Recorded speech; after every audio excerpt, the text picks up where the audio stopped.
Hi guys, my name is Himanshu and I'm the product marketing manager at Dell Gaming and Alienware. Today we have two fantastic products with us, the Alienware 17 and the Dell G7. Let's look at inside the Alienware that we have today here.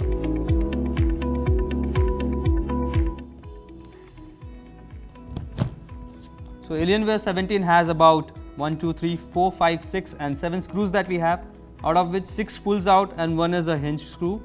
So let's try unboxing it.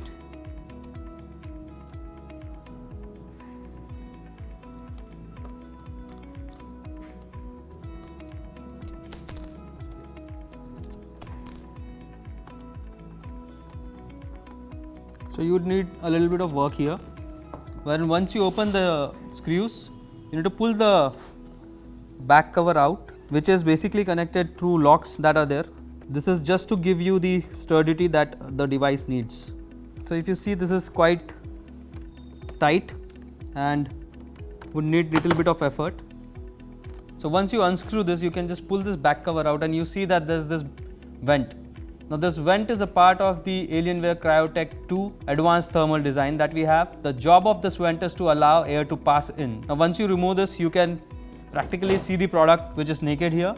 So you can see that we have two fans here closer to the GPU and CPU which keep them cool. These fans have blade which are 0.2 mm thin, and they also have the 3-phase motor on which they run so that the noise is less. You can also see that we have couple of copper pipes here which passes the air across the device so that your device stays cool under the heated gameplay. Apart from that, you can see that we have 3 SSD slots, out of which two are empty and 1 is filled. Now you can upgrade this pretty much by yourself. It's something that is self-upgradable. That's the beauty of Alienware. You can see you have 2 RAMs. As Alienware can take up to 32 GB RAM, you have 2 RAMs of 16 GB already here. That's the maximum that you can do. You have about 2 TB of 7200 RPM hard disk which is there. Apart from this, you can see that pretty much everything that is upgradable is available. Let's look at the components and understand how they work. So like I said, the processor is important so that your instructions run faster.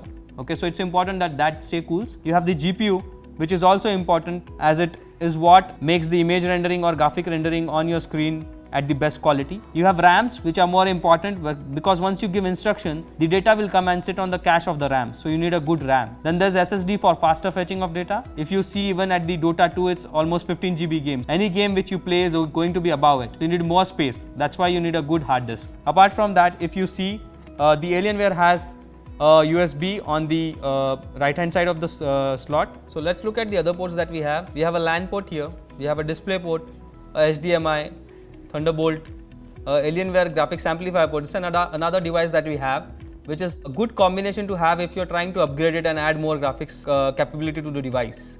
Then you have the DC port. Let's look at the other ports that we have on the other side. We have a USB Type C. We have a USB 3.0. We have the headphone and the microphone jack plus the Kensington lock. Now when you play game, what's more important is also the sound. So to give you the best sound, we have a woofer here.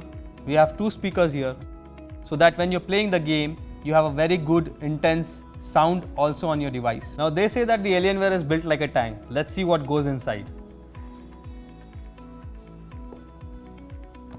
Now the Alienware has magnesium alloy for rigidity, copper for performance, and an anodized aluminum built for extra protection. Also what we have is a steel reinforced plate below the keyboard for tactile comfort. So when you play the game, you don't have a keys going in and your plate remains very rigid, so that you have keys coming out fast, helping you to play faster and with less fatigue on your finger.